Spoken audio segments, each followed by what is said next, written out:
Hello, hello, hello, hello, world.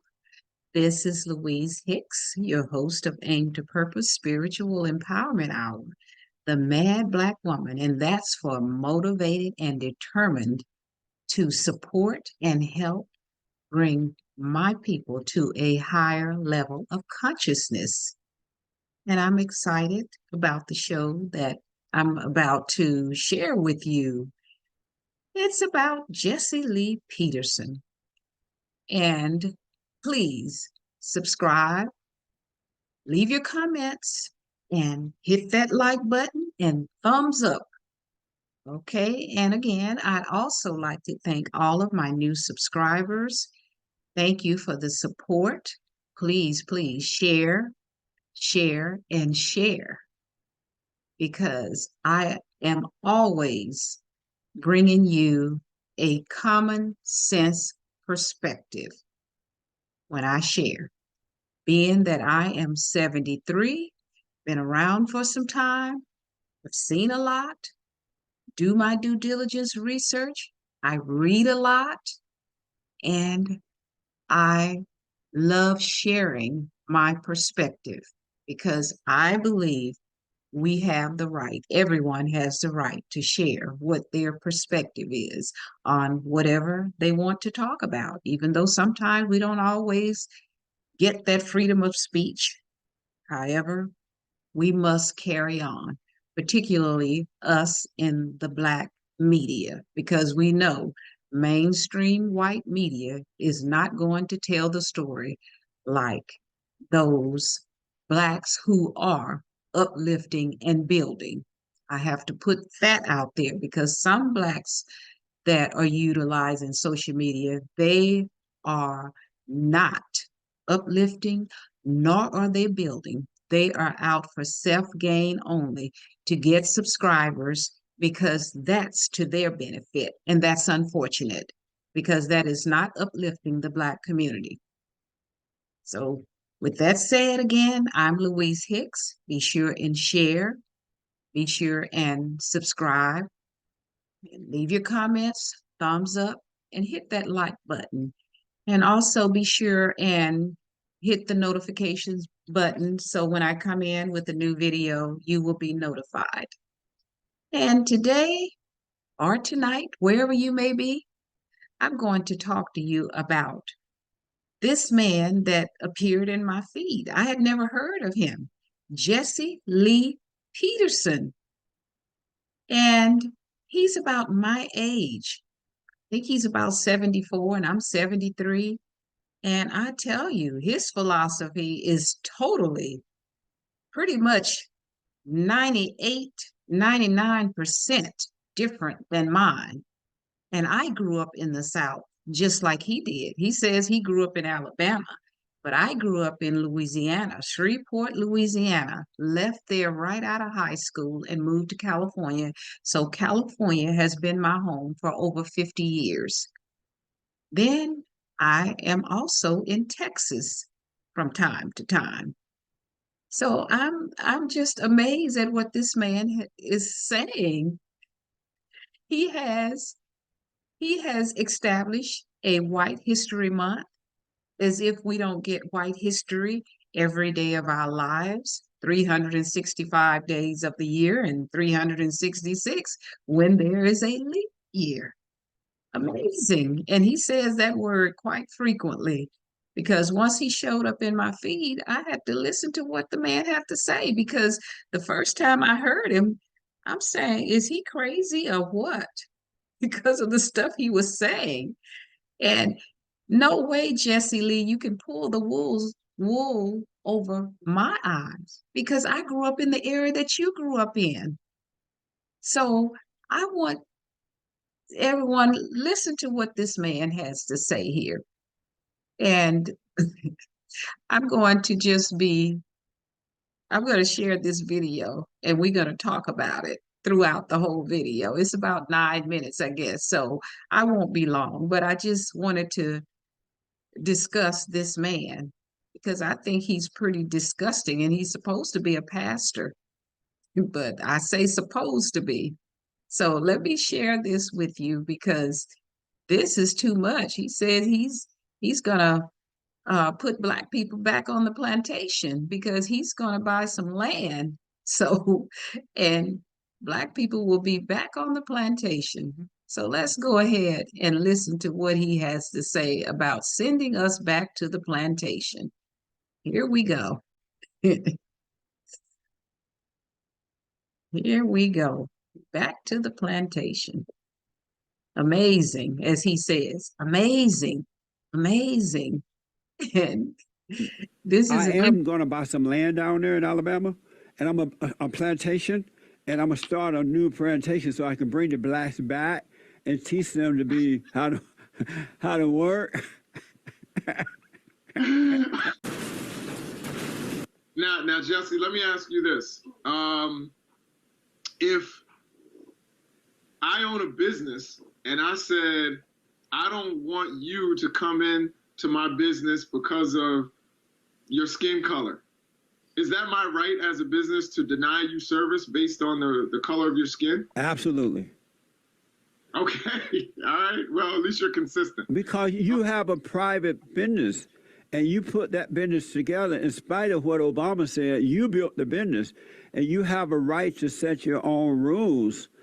When the blacks I grew up in Alabama on a plantation down there under Jim Crow laws.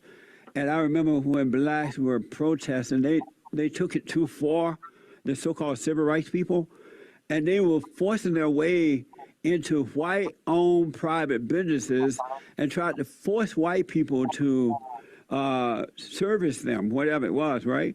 And I thought then, these black people are taking this too far. You can't force a man. You don't have a right to force a private business to service you. But they did that, and it was wrong. Likewise, it would be wrong to make white people, any private business, take a nappy-headed person in if they don't want to. So let me take this a little bit farther. You live in LA, right? Yes. So what if I said you cannot live in the neighborhood you live in because of the color of your skin? If they own the neighborhood, if it's a private owned neighborhood, the government is putting no money in that neighborhood, if privately owned, then they have a right to do that.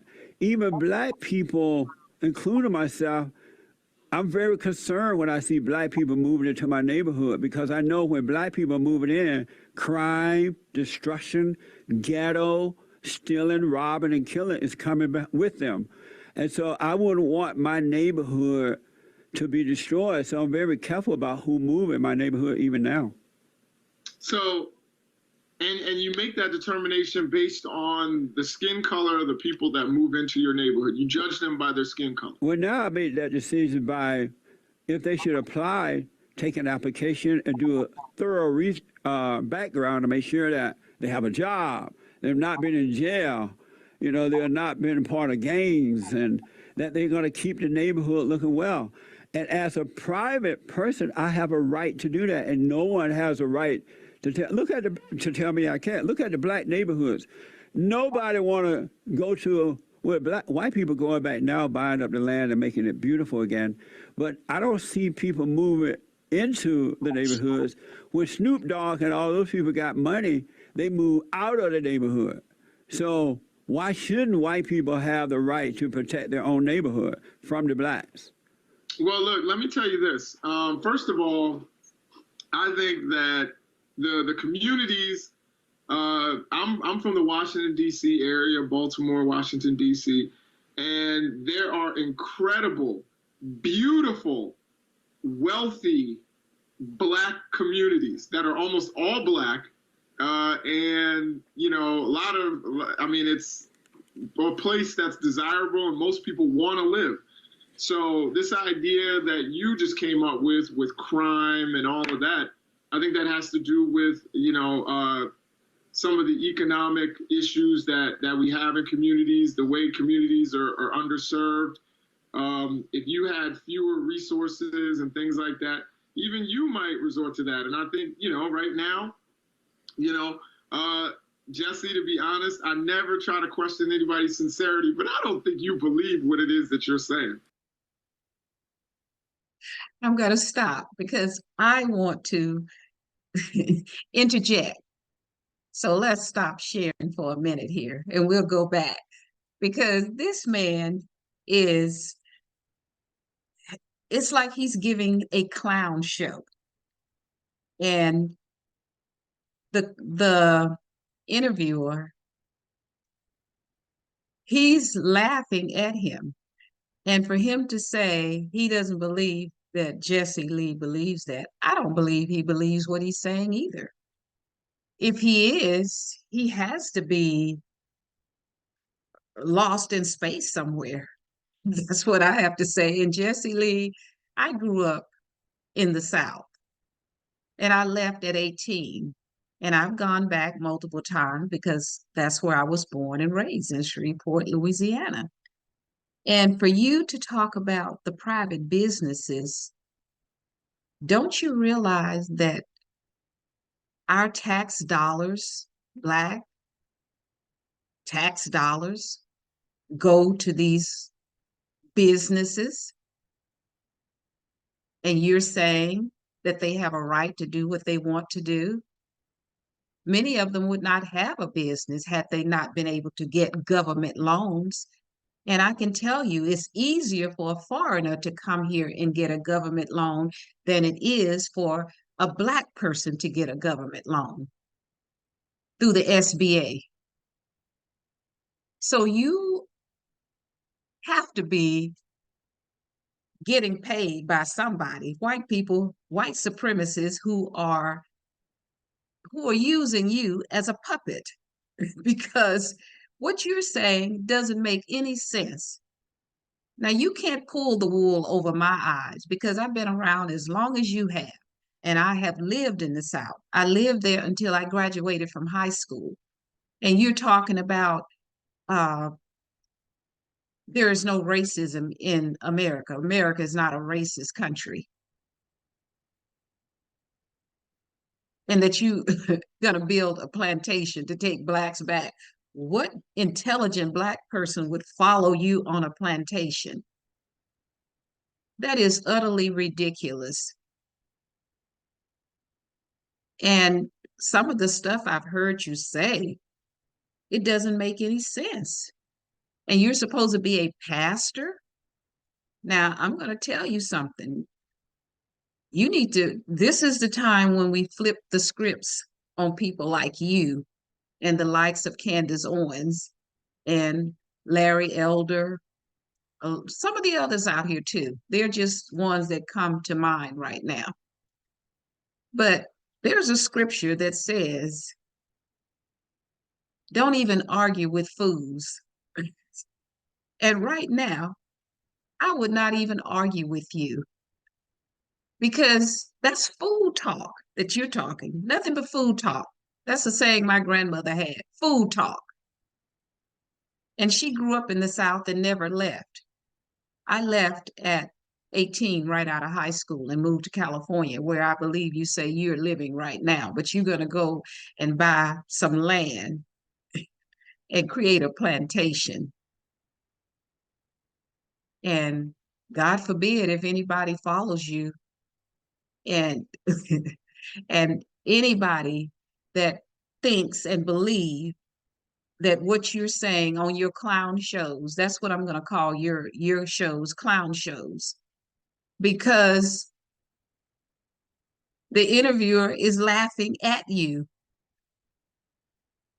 And I'm sure all of these white people that you got as followers, they're laughing at you as well, because white supremacists love to see people like you out here with your speech impediment talking this food talk.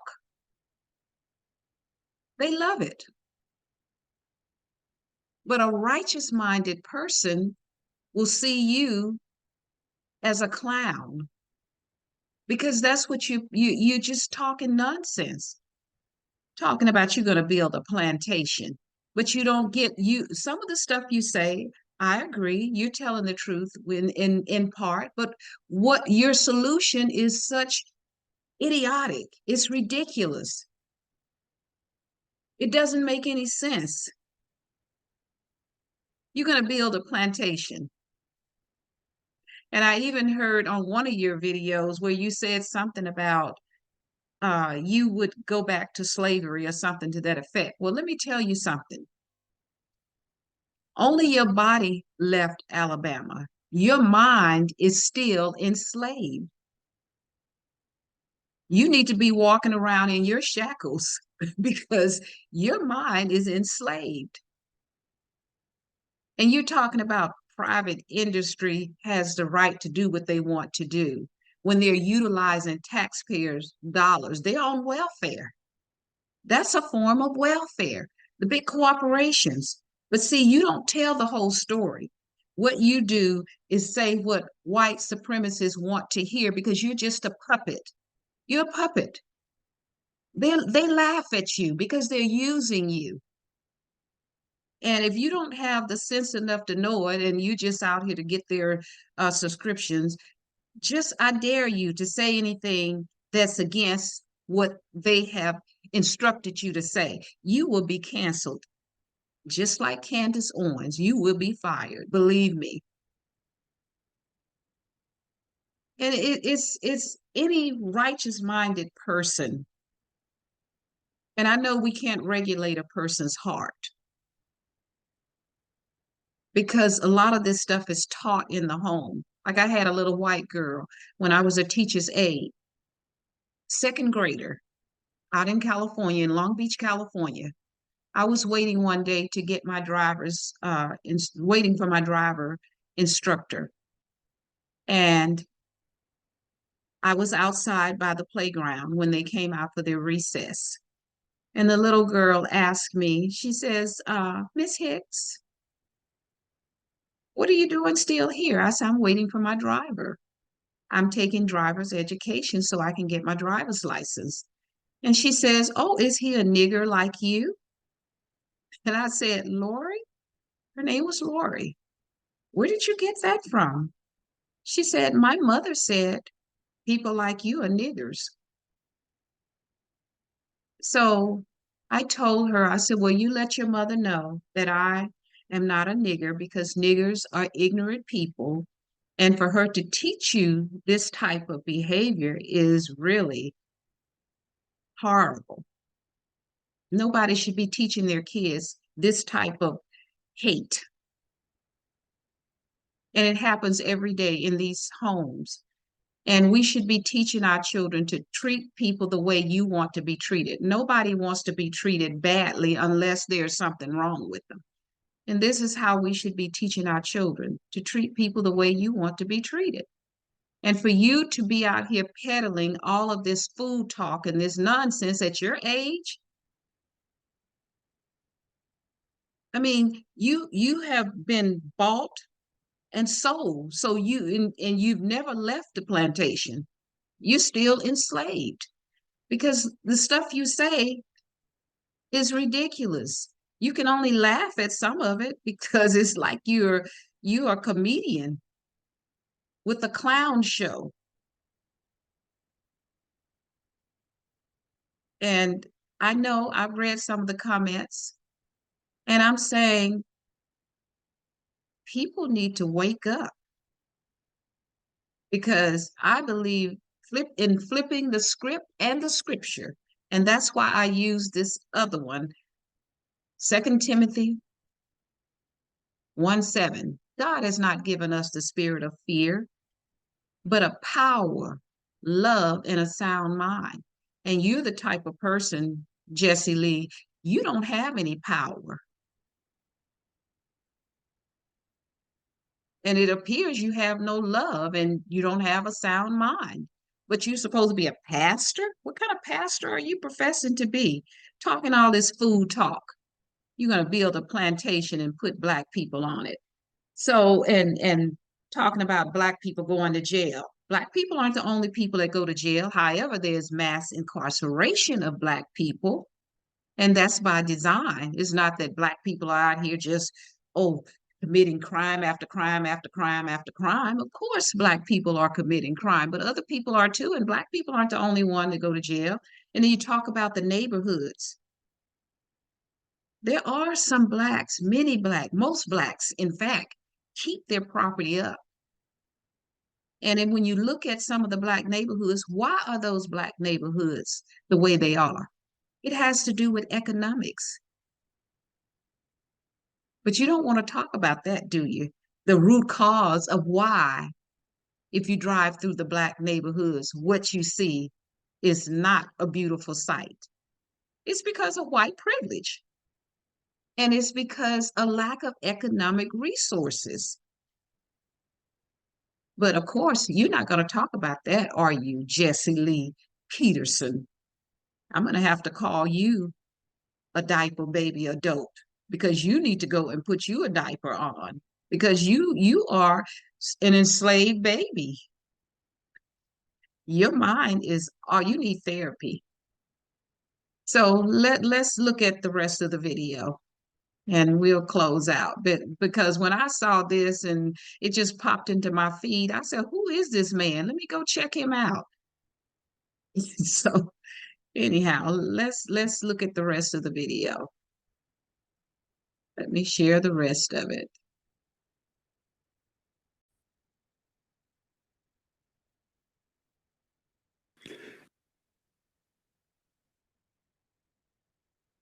I know it. I mean, it's true what I'm saying, and everybody know it. A lot of people won't say it. I don't believe a lot of people won't say it, but you and I know that it's true. And by the way, when I was growing up, as I said, I grew up on a plantation in Alabama. I lived in a wood house with a tin roof. The bathroom was an outdoors bathroom, and we had to grow our own food and all that kind of stuff. Sometimes we went to the store, and you didn't see Black crime like you see it now. You didn't see ghetto neighborhoods, and you didn't see out of wedlock birth and hating white people like you see it now. And my point is, Black people are not suffering because of the lack of material things. Black people are suffering due to the destruction of the family and the lack of moral character. Most Black people are immoral. That's why they are suffering. That's why they beg for reparation. They beg for affirmative action.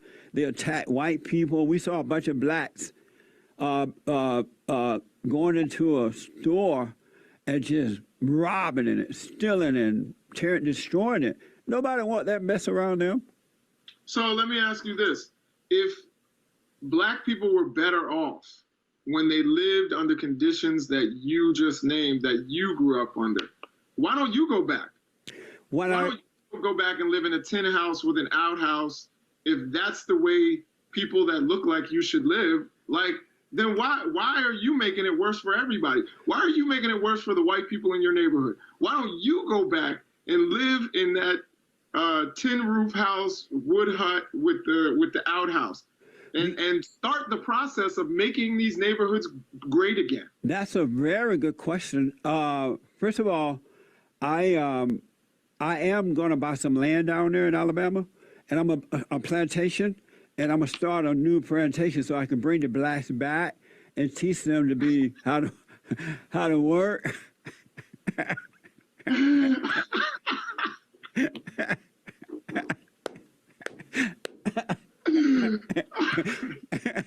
Teach them how to work, how to respect, how to love God. Most Black people don't love and believe in God today. Even though they go to church, they don't believe in God, because if they did, you would have 70% of Black babies born out of wedlock. Black men and women hate one another. You wouldn't see the mama ruling the house and the man is weak. Beta males. You would see morality instead of immorality in the Black community if they believed in God. But I gotta ask, did you want to respond to that?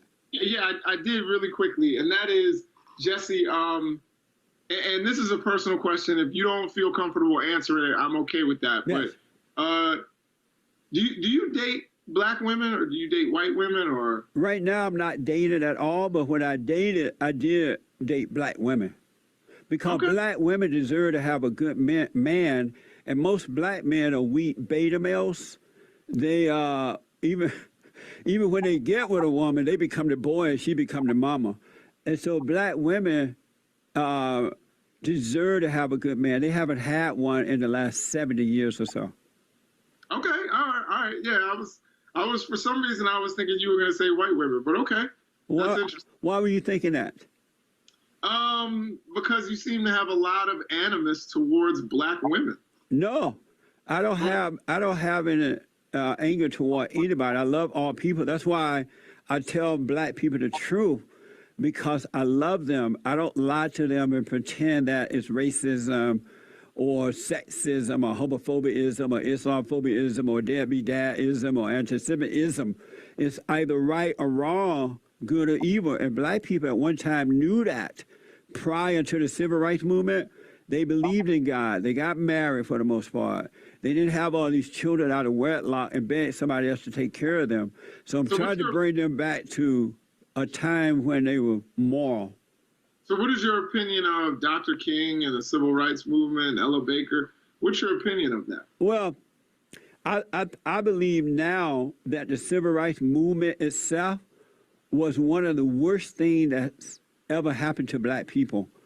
Because I noticed that prior to the civil rights movement, black people thought for themselves, they did for themselves, they didn't blame anyone, they were not hating white people, they were not relying on the government, they were not begging for affirmative action and reparation. But after the civil rights movement started, the blacks turned their lives over to the so-called civil rights leaders and over to the Democratic Party, and they have not recovered. They've only gotten worse instead of getting better.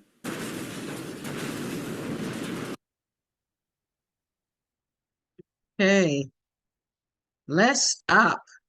Please, let's stop because I don't know if I could take much more of this so-called pastor. This is really amazing, as he says, amazing. Now, Jesse Lee Peterson, I grew up just like you did. I told you, I am in your age category. I'm 73, and from what I read, you're 74. And I lived in a wooden house with a tin roof as well, with an outhouse.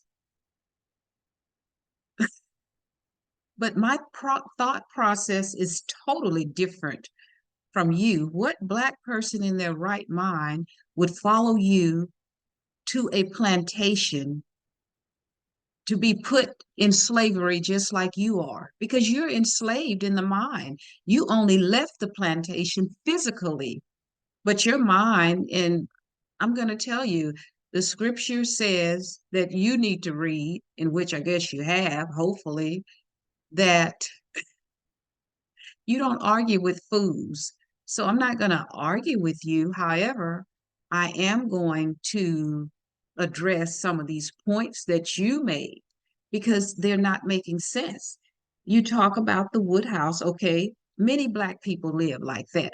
But why do you think they live like that?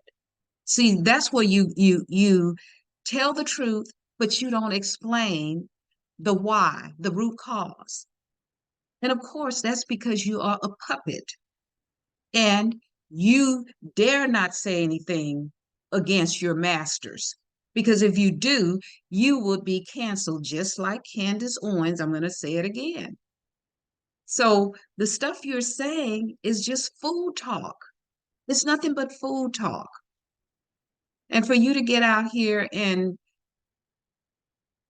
have the audacity to publicly say a lot of this food talk, people are laughing at you. I can see why this interviewer is laughing because he's laughing at you. And so are the people that are following you.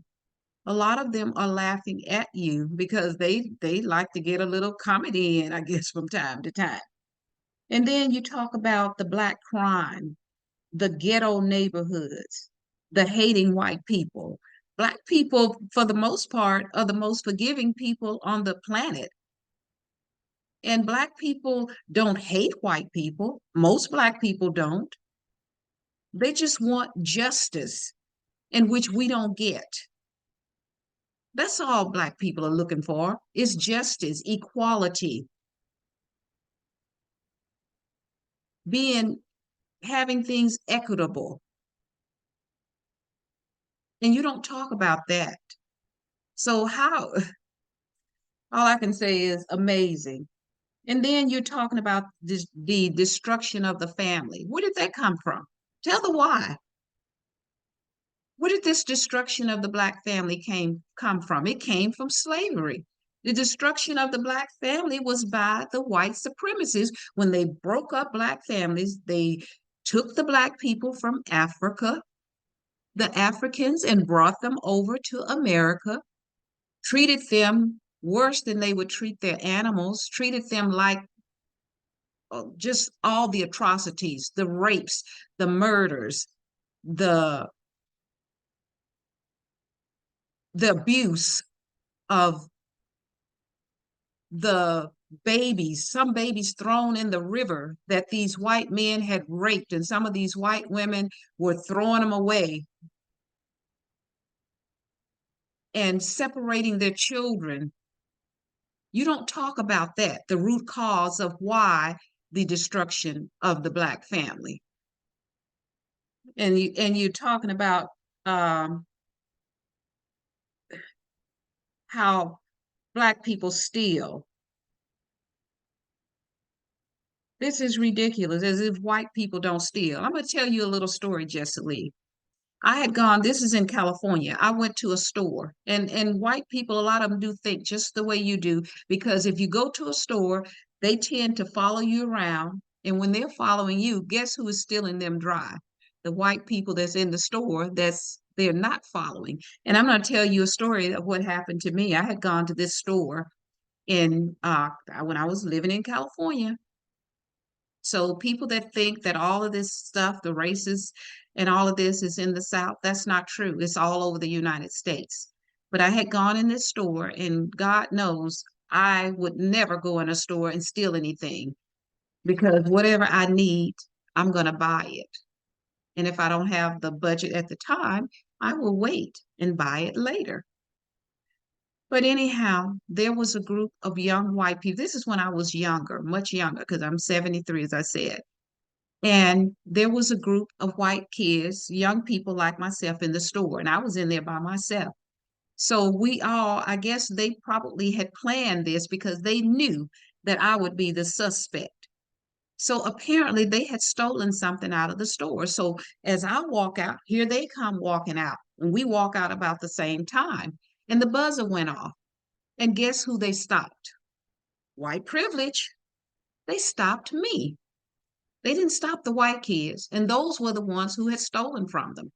And they're going to stop me. And like I say, I've had a lot of experience and exposure to racism. So America is a racist country. So while they stopped me, these white kids got away with whatever they had stolen out of that store. So if you're walking around here trying to pull the wool over the white people's eyes, which some of them know that you're doing nothing but lying,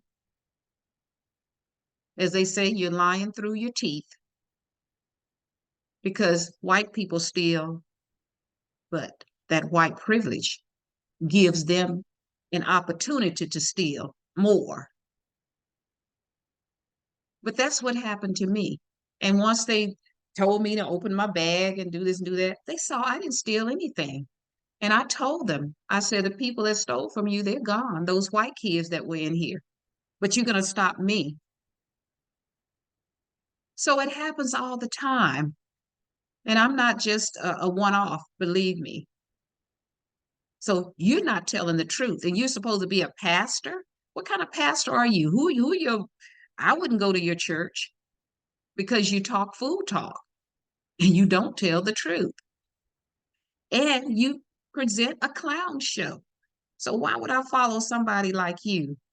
Who's going to go to that plantation that you are going to buy some land and build? Somebody just like you, I guess. Maybe you should take all your white followers down there, and maybe you can join them, because they seem to love you, some of them, by some of the comments that I see. So maybe that's who you should be taking down there with you. And while you're down there, why don't you get a speech therapist? Maybe they can help you to speak a little better, and maybe you'll develop your brain a little bit more, because you really do talk a bunch of food talk. And something else you said about Black women. What Black woman would want to be with somebody that talks all of this food talk? And you're talking about you're going to train Black people on how to act. Why don't you go train those white people that on January 6th that did all that craziness at the Capitol? That's who you should be trying to train.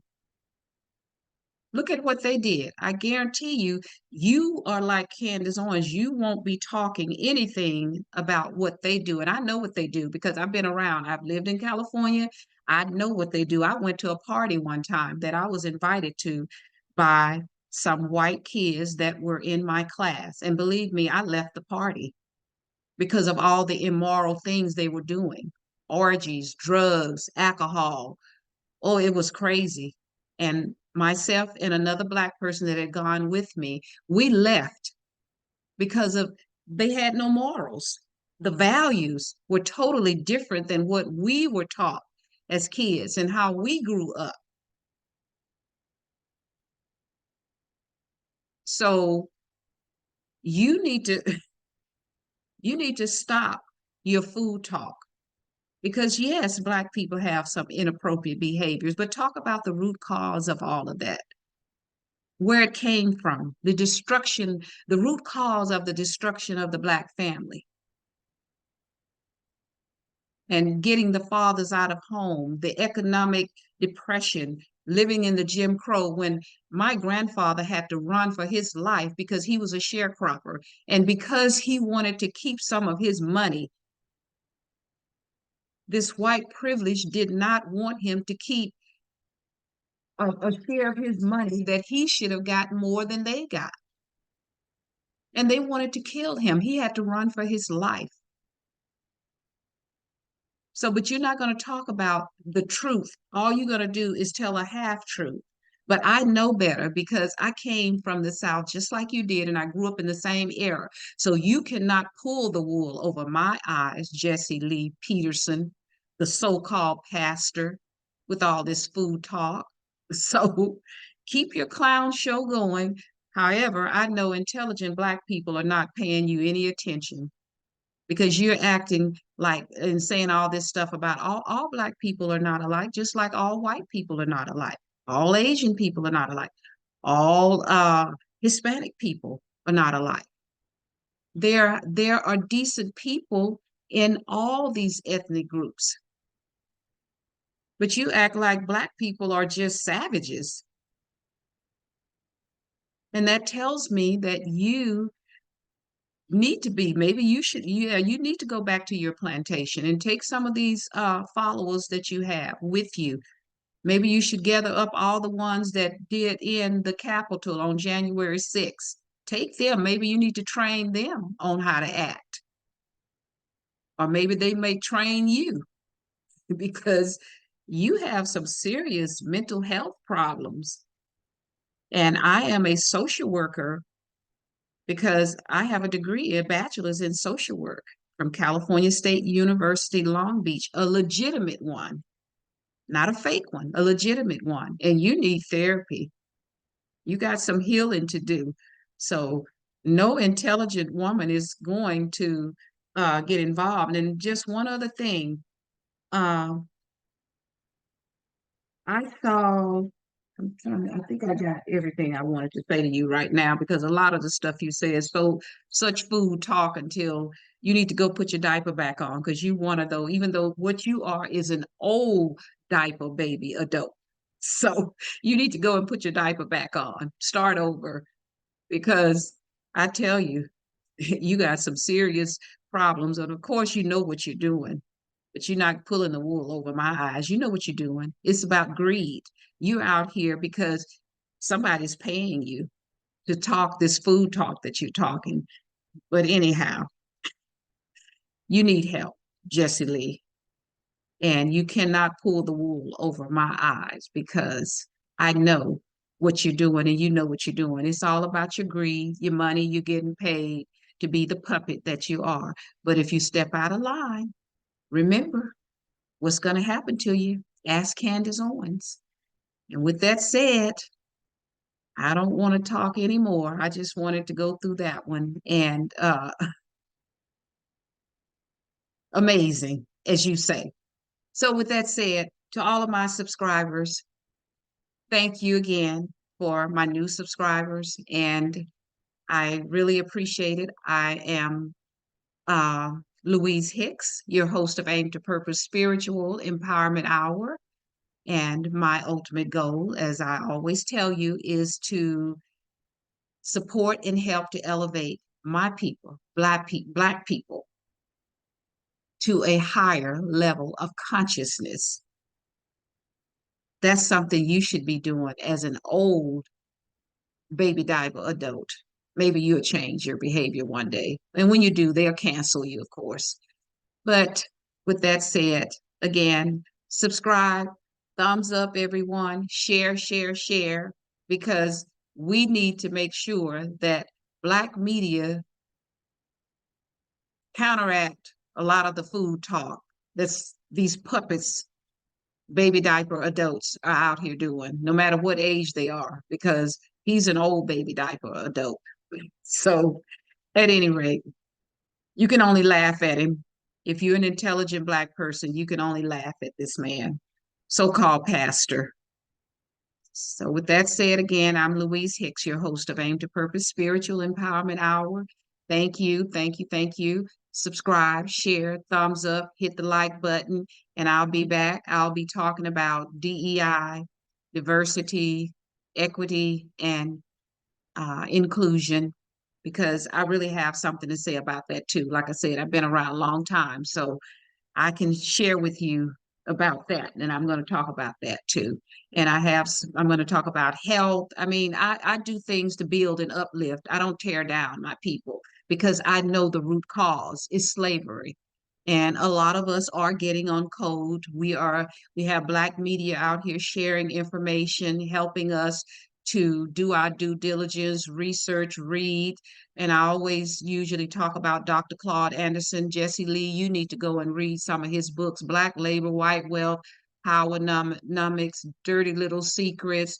I have them all, and I haven't read them all yet, but I read Black Labor, White Wealth back in the 1990s. And that's a person that I admire, Dr. Claude Anderson. But you, amazing. And again, subscribe, thumbs up, give it a like, leave your comments. And until next time, I'm LouiseHicks. And thank you all again. Much love. And I always part with you, letting you know that your power lies within you. Let it loose. Bye-bye. Until next time.